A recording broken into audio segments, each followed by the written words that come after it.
अब सबसे इंपॉर्टेंट चीज़ के बारे में बात करना चाहूंगा वो है इस मूवी के लूप होल्स। अब आई नो कि साइंस फिक्शन मूवीज में हमें इतना ज़्यादा मूवीज लाइक कल की विच represents India on a global stage should be celebrated and it is being celebrated, लेकिन एट द सेम टाइम हमें इस मूवी के कुछ शॉर्टकमिंग्स पे भी डिस्कस करना पड़ेगा in a more matured way. And the reason is pretty simple, because हम सबको पता है कि इंडिया में ऐसे साई-फाई वाले मूवीज काफ़ी कम बनते हैं और डेफिनेटली इस मूवी के सक्सेस के बाद और भी काफ़ी सारे साई-फाई मूवीज इंडिया में बनने लगेंगे। लेकिन वही बात आती है कि अगर हम इस मूवी के शॉर्टकमिंग्स पे अगर हम डिस्कस करें तो definitely it will help all of those upcoming movies and also कल्कि 2 as well. And let me tell you, this is not at all a roast video. हम इस वीडियो में सिर्फ कुछ लॉजिकल सेंस में बात करना चाहेंगे कि कल्कि मूवी में क्या क्या प्रॉब्लम्स थे, वो अगर सुधर जाते हैं अपकमिंग मूवीज में तो यार it has to be one of the best cinematic universes not only from India but probably across the world as well. लेकिन एनीवे शुरुआत करते हैं। अब देखो, जितने भी लोगों ने मूवीज देखी है तो उनका एक कॉमन रिव्यू तो निकल के आ रहा है, वो है कि मूवी का first half was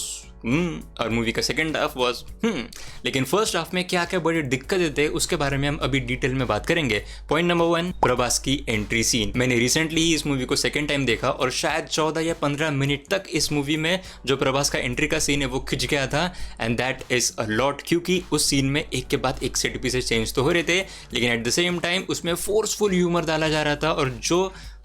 mostly hit नहीं कर रहा था। और उसके बाद भी जो भी उसमें एक्शन दिखाया गया था वो बहुत ही पोरली कोरियोग्राफ था और ऐसा लगता था कि यार it's just a kids movie. तो वो डेफिनेटली एक फैन सर्विस के तौर पे दिखाया रहा था जहाँ पे मल्टीपल एंट्रीज देख रहे थे हम प्रभास के, जिसके एक बार वो खड़ा होता है जैसे जो भी था यार, लेकिन फिर भी मल्टीपल एंट्रीज थे जो डेफिनेटली वी कैन सी कि it was done as a fan service kind of a movement. और उसके साथ भी his humour was not clicking and जो एक्शन वगैरह था तो वो बहुत ही चाइल्डिश लग रहा था and it really look like a movie made for kids at that point in time. लेकिन let me tell you, I can understand the reason behind all those fan pleasing moments, all those multiple entry moments done by Nag Ashwin. पहली बात तो it's obvious कि it's targeted as a Prabhas movie and Prabhas की fan following is just on another world. और इस movie का budget भी इतना ज़्यादा है कि you want audiences to come in to at least watch the Prabhas scenes. लेकिन यार वहीं पे कहीं ना कहीं मूवी का शॉर्टकमिंग हो रहा था, क्योंकि वो सीन जैसे कि मैंने बोला कि बहुत लंबा खिंच गया था, उसका एक्शन भी काफ़ी कॉमिक एक्शन था, look like made for kids और मल्टीपल एंट्रीज थे प्रभास के जो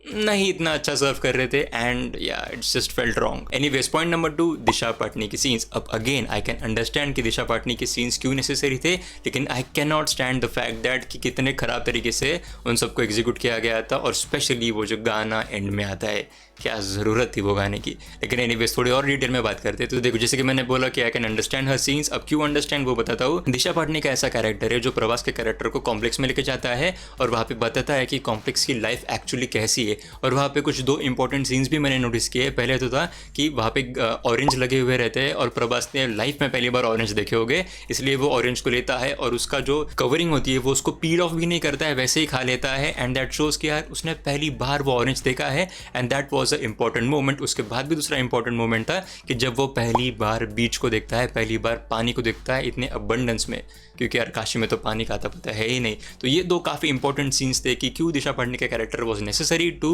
gate Prabhas to get Bhairava into complex और उसको दिखाया कि यार कॉम्प्लेक्स इतनी अच्छी जगह है और उसका जो ऑब्सेशन है कॉम्प्लेक्स के साथ वो और अच्छी तरीके से एस्टैब्लिश करे, जिसके वजह से हमें एज एन ऑडियंस वो फील हो कि वो क्यों कॉम्प्लेक्स के पीछे जाने के लिए इतने सारे लोगों से लड़ जा रहा है। तो that was necessary, I can get it, but the way it was executed was just not up to the mark. और स्पेशली वो जो गाना एंड में आता है,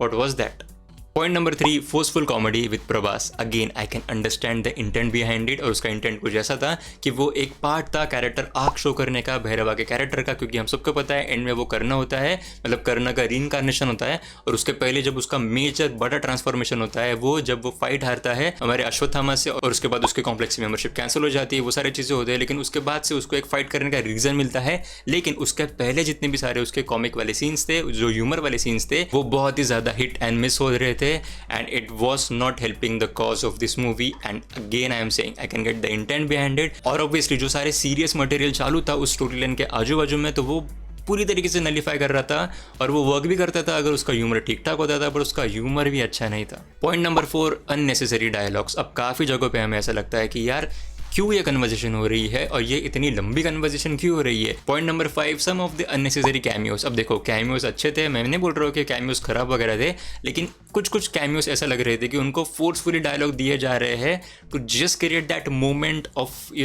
of that familiarity with that actors popularity, लेकिन कहीं ना कहीं थोड़ा बहुत तो वो हैम्पर कर ही रहा था मूवी के ओवरऑल नैरेटिव को। फॉर एग्जाम्पल, जब प्रभास को वो प्रॉपर वाली 1 मिलियन की बाउंटी मिलती है, उसके एग्जैक्ट पहले वो डिस्कस कर रहा होता है उसके लैंडलॉर्ड के साथ, एंड उसका landlord we all know such a big actor he is in the southern industry. लेकिन उस पर्टिकुलर सीन में वो लैंडलॉर्ड उसे बोलता है कि यार इतनी सारी रूम में जगह है, तुम यहीं पे आके क्यों सोते हो। तो वो पूरा conversation felt like it wasn't just fitting the piece there, क्योंकि उसके अराउंड में जो भी सारे स्टोरी चल रहे थे तो वो सीधा बाउंटी को पकड़ने के लिए चल रहे थे, अश्वत्थामा की फाइट चल रही थी, और उसके बीच में ही हम ये स्लो वाले सीन्स डाल दे रहे थे जिसमें कन्वर्सेशन ऐसा लग रहा था कि यार ज़्यादा ही हो रहा है एंड बस वो उस कैमियो एक्टर के लिए सर्व करने के लिए डाला गया है, ऐसा लग रहा था। Point number 6, D ageing of Amitabh Bachchan. अब अमिताभ बच्चन के जो स्टार्टिंग में जितने भी सारे महाभारत के सीन्स थे तो उसमें डेफिनेटली वी कैन सी कि उनका डी एज वगैरह किया गया था। अब वो डी एज इतना ज़्यादा परफेक्टली नहीं ब्लेंड कर रहा था और मैं उसके लिए ज़्यादा बोलना भी नहीं चाहूँगा, लेकिन वहाँ पे जो मेरा इंपॉर्टेंट पॉइंट है वो ये था कि वहाँ पे जो डबिंग करी गई थी अमिताभ बच्चन की,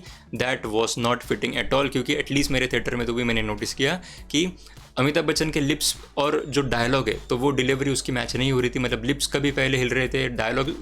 देर से आ रहे थे, तो वैसे सारी चीज़ें हो रहे थे। And dubbing for at least Hindi, क्योंकि ऑब्वियसली मैंने हिंदी में मूवी देखी और 2 बार देखी, तो दोनों ही मोमेंट्स में मुझे काफ़ी सारे जगहों पे जो ह्यूमर था स्पेशली वो हिट एंड मिस लग रहा था, probably because of the dubbing या जो भी चीज़ें हैं, बट आई डिडंट फील कि यार उसकी dubbing up to the mark लग रही थी। और शायद कोई अलग मूवी होती तो मैं इसे बिल्कुल भी इसे मेंशन नहीं करता था, लेकिन ये पॉइंट काफ़ी इंपॉर्टेंट है considering the fact that this is a world wide वाली मूवी और ये इंडिया को एक ग्लोबल स्टेज पे रिप्रेजेंट कर रही है। और जब आप इतनी मैसिव बजट के साथ इतनी बड़ी मूवी बना रहे हो तो एटलीस्ट इंडिया में जितने भी सारे हमारे मल्टीपल लैंग्वेजेस में मूवीज़ बनती है तो उसकी डबिंग काफ़ी अप टू द मार्क होनी चाहिए, जिसके वजह से it feels like a very finish product. Point number 6 या 7 आई डोंट नो, वो था शंबाला में जितने भी सारे हमारे लोगों के पास वेपन्स थे उसके बारे में। और इसका मेंशन मैंने मेरे पहले के वीडियोस में भी किया है कि जो शंबाला में जितने भी सारे वाइट कलर के वेपन्स थे शंबाला के लोगों के पास, वो टॉयज़ की तरह दिख रहे थे, थोड़ा बहुत थर्मोकोल की तरह दिख रहे थे। लेकिन उसके लिए मैंने एक रीज़न भी दिया था उस वीडियो में कि मे भी ऐसा हो सकता है कि अभी हम फ्यूचर की स्टोरी देख रहे हैं तो फ्यूचर में लोगों ने फिगर आउट कर लिया होगा